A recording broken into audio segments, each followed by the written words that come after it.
Now, listen, you guys, several celebrities have lost their homes to the fires that have gone rampant, but it is also being reported that a certain recording studio was actually also lost because of the fire. And we're also going to be talking about Tory Craig's ex, Bongo 2's, alleged boyfriend. Well, the ex is coming through and basically making a mockery out of, Megan. And we're also going to be talking about Azealia Banks using Nicki Minaj's words to come for Doechii, and Bongo 2 and Jay-Z's lawyer Alex Spiro seems to be losing it with the judges.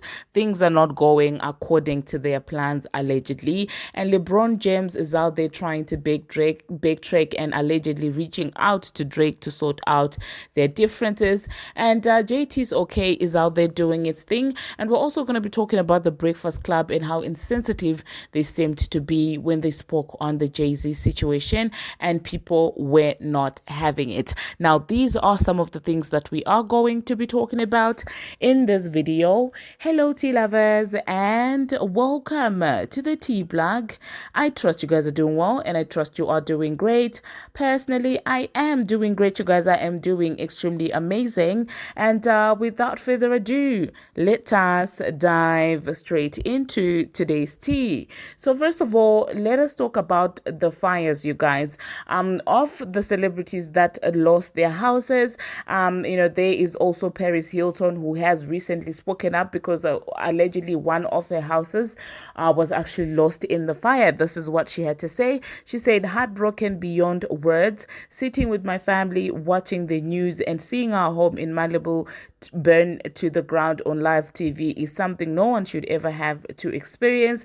This home was where we built so many precious memories. It's where Phoenix took his first steps and where we dreamed of building a lifetime of memories with London." So prayers out to those people who are losing, of course, their homes. And it is also being reported that Fergie's house was also affected by the fire. Now, another building that has allegedly being also affected is the Malibu studio where Nicki Minaj recorded Pink Friday 2 and Doja Cat recorded Scarlet the Deluxe.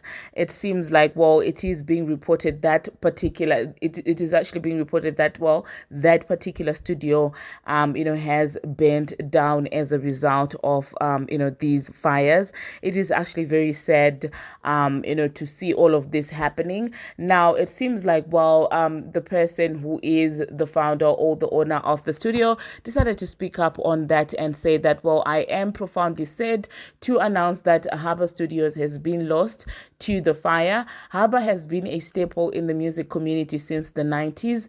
First, it was the recording studio for Joe, I will not try to pronounce his name, and his world famous jazz fusion group, The Weather Report. Then in 2008, it became the home studio for esteemed film composer Paul where he worked on composition. So basically, it's just him expressing, how it feels like to lose, that place which clearly meant so much to him. So yeah, just send your prayers, you guys, to everybody who has been affected by these fires. And to those people that are not celebrities, that we may never get to know their names, people who are also losing their homes, my prayers also go to them, okay? Because it's easy for us to sit here and say, oh, Paris Hilton or Nicki's studio, Doja's studio, Fergie's house and stuff like that. But there are people who probably have only one house and that's their home, and we may never get to know who they are. Our prayers to go out to them. The next thing that we are going to be talking about, Azealia Banks. Now, you guys do know that Azealia Banks and Doechii don't see eye to eye. Initially, Doechii was out there giving Azealia her position, seemingly paying homage and stuff like that, but Azealia was not having it because she felt like Doechii just stole her sound and ran with it. Okay, so yeah, in Azealia's books, Doechii could never do anything right.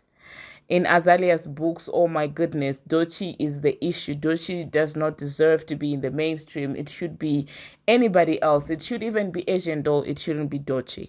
So there is a video of Nicki Minaj that has been circulating, going viral on the internet, where she was in an interview with Joe Biden, and she was just basically talking a ish, typical Nicki Minaj stuff, and that's a massive throwback from years ago. And she was saying that, well, looking ugly doesn't mean that you can rap. And so, yeah, Azealia saw that and she decided to direct that at Doechii. And I'm like, Azealia, use your own words. Don't you have your own words? Why do you have to quote Nicki Minaj to throw shade at Doechii, knowing that people already are now saying that, oh my God, Barbz hate Doechii so much because they feel intimidated and stuff like that. Just because we are saying that, well, recently it does seem like she's getting a little bit of a push from her label that they were not previously giving her. I do believe that even before 2024, she had some amazing songs, which are even better than some of the songs that she's releasing in 2024, but they didn't care to push her. So the fact that we acknowledge that that is happening, oh my God, how dare we say that? It means that, well, we are threatened by Doechii because we feel like she's going to come in and take Nicki Minaj's position. Despite Doechii clearly wanting to start something with Nicki Minaj with that entire little shade that she did. I was on holiday, but I saw it, where she was like, well, nobody owns station head. I'll do whatever the F I want, unprovoked.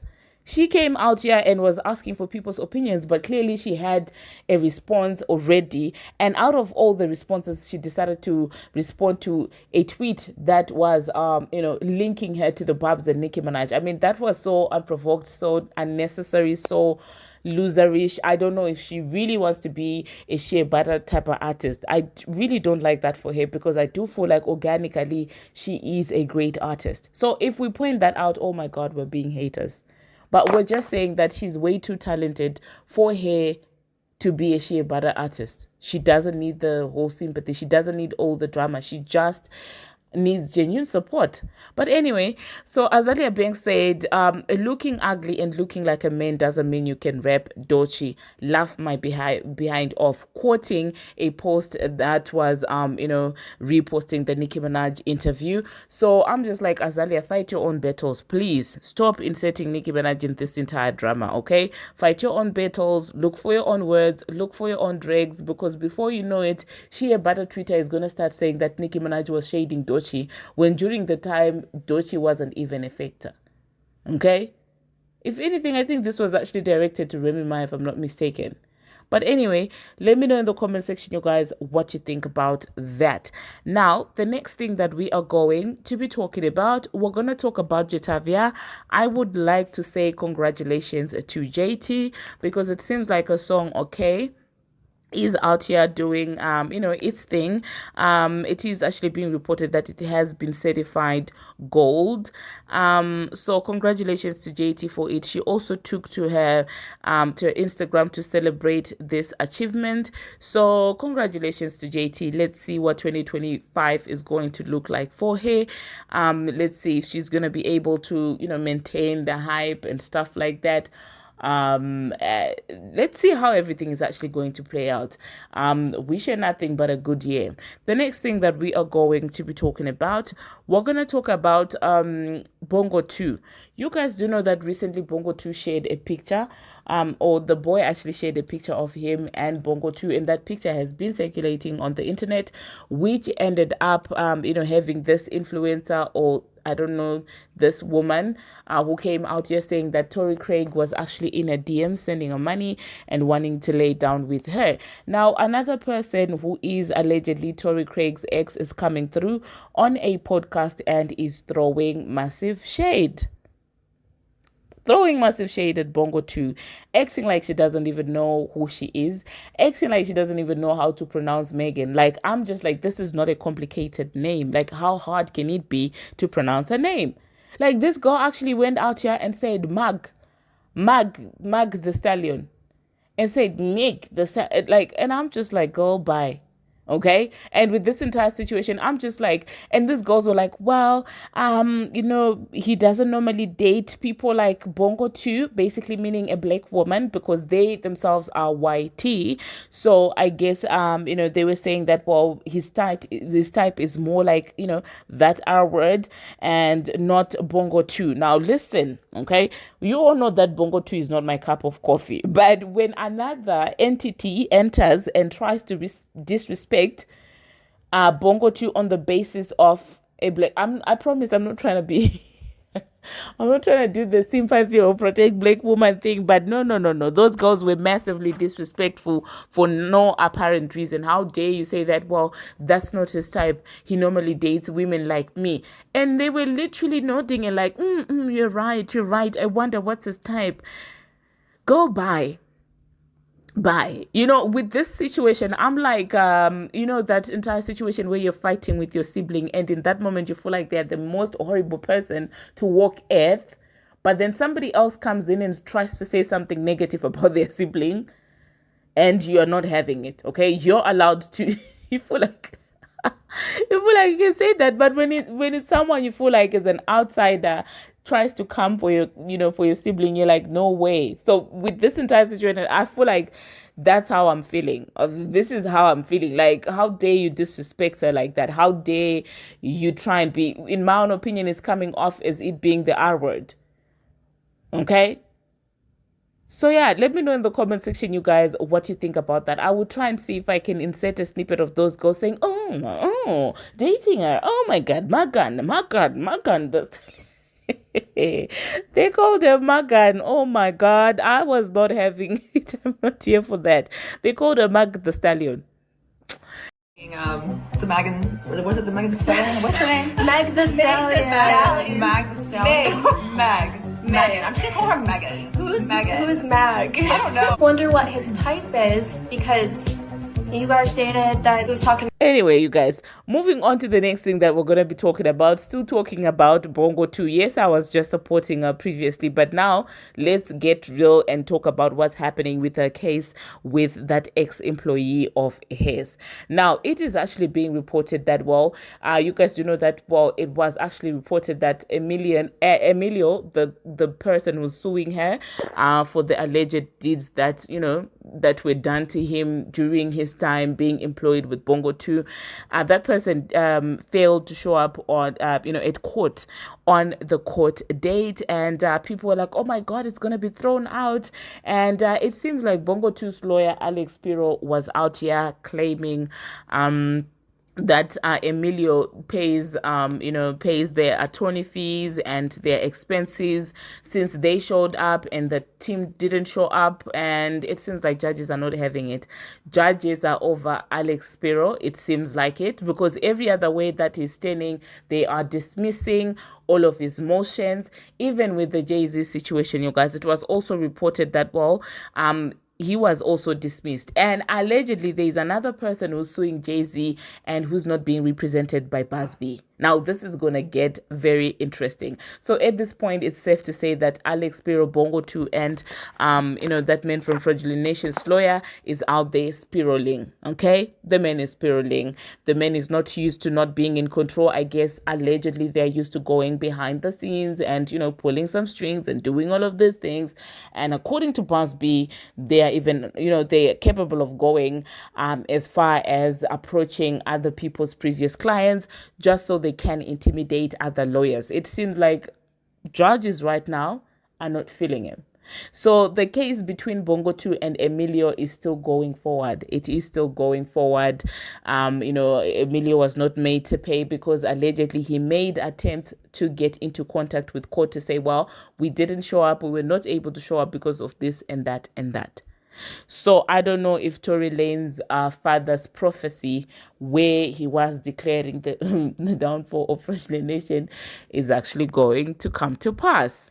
Anyway, the next thing that we are going to be talking about, still speaking about Jay-Z, it seems like Jesse Hilarious and the Breakfast Club are under fire by people. They are not feeling the tone, okay, when they were talking about the Jay-Z situation. And some people were like, well, it does look like somebody has got a G behind their heads. They don't even look comfortable. It shows that they are not even believing what they are saying. But as usual, obviously, you guys know that when it relates to Jay-Z or anybody in power, the Breakfast Club, they are always cowards. Like, literally, they're always cowards. They've got all this energy for anybody who's not begged by a corporate. But for everybody begged by a corporate, they've got no option but to fold. And that's what they do. So let me insert you guys what they had to say.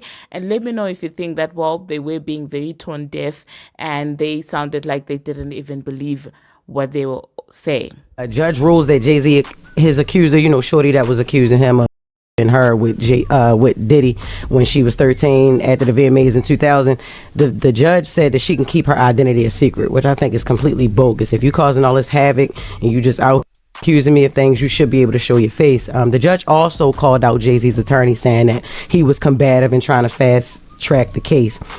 Which made no sense to me, because isn't that what an attorney's supposed to do? Yeah. That's the exact attorney's doing his job. Especially if I didn't do it, and this is what I'm saying. I didn't do it, so yeah.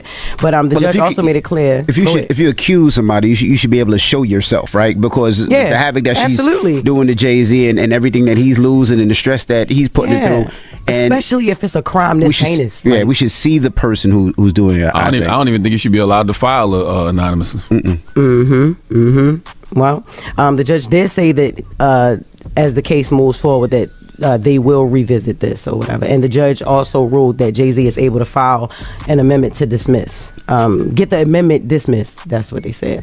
I wonder if Jay-Z's celebrity is going to hinder him in this situation, meaning that this is a frivolous case. You could tell that probably should already be dismissed, but because he's a celebrity, the judge doesn't want to look like they're showing favoritism towards him, so they won't dismiss it as fast as they want. And not only that, it's a lot of celebrities are going through it right now, so you can't just dismiss this one without looking for the facts of the other one. So you have to, quote unquote, allow the woman to plead her case. What I got to do with everybody else? My case ain't got nothing to do with everybody else's case. I agree with you. Yeah, I agree with you. I agree with you. But what the lady did in the interview already proved that there's mad holes in this case. So why are we even entertaining it at all? That's what I'm saying. The judge probably would have already dismissed it, but they probably don't look like they buckle into the pressure of Alex Spiro. Well, there you heard that, you guys. Now, the next thing that we are going to be talking about, Drake and LeBron. Now, you guys know that the two of them have been besties for some years. So, I mean, people were surprised when LeBron came out here dancing to Not Like Us, a song which practically just accuses his friend of being the PDF. And so people were like, okay, what type of friendship is that? And some people were also coming in his defense saying that, well, he's always been a Kendrick Lamar fan, so he has been dancing. And I'm like, you guys, when it comes to certain people, you like to act like loyalty doesn't matter. This is not just any regular song. If it was any Kendrick Lamar song, I doubt Drake would have had an issue with that. But the fact that it's a song that is accusing your best friend or your friend of doing the unthinkable and you're dancing to it, like in real life, I know you people would never accept something like that from your friends, but just because it's Drake, oh my goodness, because it's Drake, he has to suck it up. He shouldn't complain. He should. So I'm just like, with this entire Drake situation, I get that he also benefited from the industry machine and stuff like that. But some of the things, you guys, you're making it so blatant that at this point, all logic is out of the window. It's all about who you are liking or who the industry is making you like in this moment. Okay, because at the end of the day, it's the industry that programs you guys' minds into thinking that, well, this person is likable in this moment. You know, once the industry is done, you like sometimes take time to see, does it make any sense what we're saying, or are we just being used as pawns in, I don't know, in some agenda and stuff like that? Because you cannot tell me that you would be defending your friend dancing to a song that's calling you a PDF. That's nonsense. That is nonsense. But when it comes to Snoop Dogg, oh my God, he has to respect Kendrick, and Kendrick is allowed to complain and stuff like that. I'm just like, I'm just so over this nonsense. But it seems like LeBron decided to reach out to Drake allegedly, and Drake is like, listen, we're not having it. You were out here during my lowest time, and personally, that's the kind of friend that I stay away from. I'm no celebrity, but in real life, if at my lowest, when everybody is jeering at me, that's when you also decide to join the bandwagon, and after the jeering is over, you want to come and say you're my friend. I promise you, I dropped a friend like we had been friends for so many years, but I'm just like, I'm noticing that everybody that I seem to have an issue with, that's the person that you go and try and befriend, and now you're saying, oh, you need to be mature, oh, it's fine to coexist. But like, before I had an issue with this person, you were not even that close with them. As soon as I fall out with this person, oh my God, that's your bestie. Oh my God, you now in a situation like that, I will completely remove myself, go hang with those people, and bye-bye. Ciao.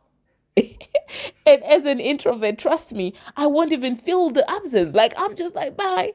And now you're coming back like, I don't even know what happened. She just started ignoring me. She no longer comes to my house. She avoids me. You know what the F you did. Anyway, let me stop ranting. Let me just insert what these guys had to say about the LeBron and Drake situation. And after that, I will not be coming back. Do not forget to subscribe. I love you. Have a great day. Until my next one, see you.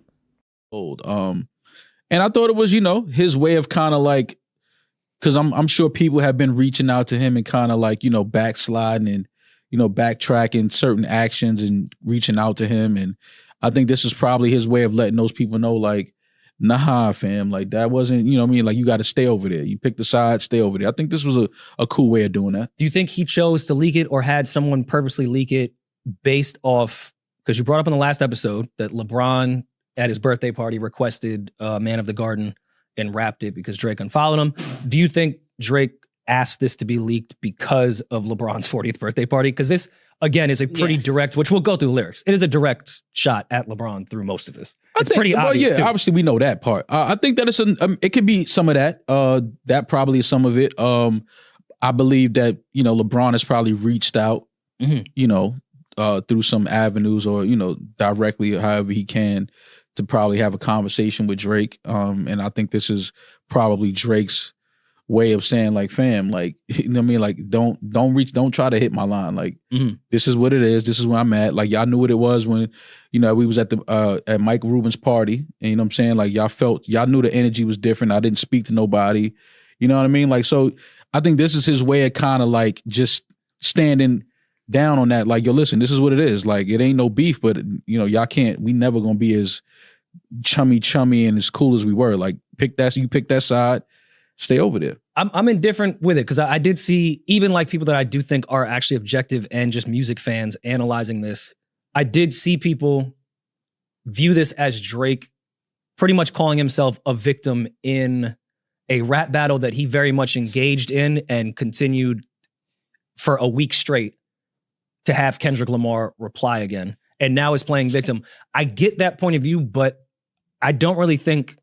You think this is playing victim? I think he can't win for losing when it comes to rapping about the situation that happened in the last 6 months, even though I was someone that's been on record saying, I can't wait to hear what Drake and Cole have to say in, reflecting on everything that happened. So I'm here for all this. I like the record. Anytime there's some conductor shit and Drake is rapping like a mafioso, I'm here for it every time. I think it's great. Even though I don't think this is his best rapping, I did like the way he addressed it. And if I had friends of 15, 20 years and somebody called me a pedophile and you bought a ticket to go watch it, I'm feeling away. So I don't think Drake is playing victim in per se of that battle. I think he is rightfully so upset at some of his friends that like, oh, you really went to that show? Like, I thought we was like close like that. So I understand that. And I think that's why he can't win for losing. Because people, I think even DJ had posted something about him playing victim off when he was the aggressor. I get that, but this is separate. This is his friends that he's mad at.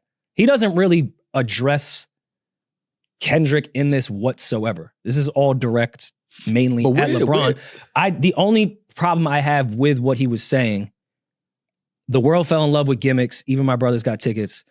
Seemed like they loved every minute. I get it. He's mad at all his friends that were there.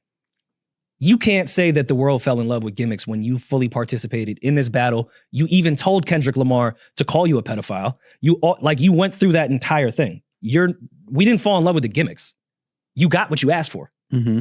So I don't want to hear anything about that as us as fans falling for anything, because you as Tupac and Snoop Dogg told Kendrick to do exactly what he ended up doing.